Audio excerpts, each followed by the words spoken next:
Pemirsa, masyarakat diminta agar mewaspadai potensi cuaca ekstrim di wilayah Bali pada 13 hingga 15 Maret 2024. Hal itu diminta Balai Besar Meteorologi, Klimatologi, dan Geofisika BMKG wilayah 3 Denpasar.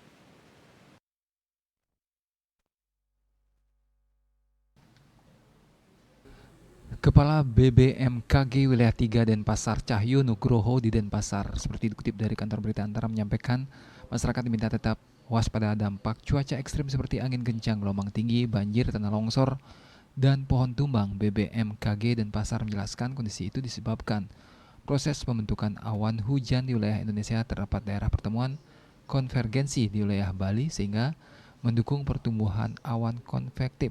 Lautnya suhu muka laut di wilayah Bali umumnya berkisar 29 hingga 30 derajat Celcius dan massa udara basah terkonsentrasi dari lapisan permukaan hingga lapisan 500 milibar atau 5.500 meter.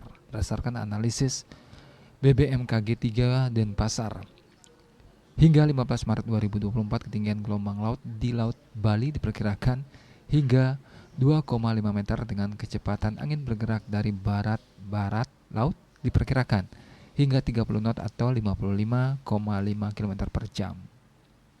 Untuk operator kapal feri diminta mewaspadai kecepatan angin lebih dari 21 knot dan tinggi gelombang di atas 2,5 meter.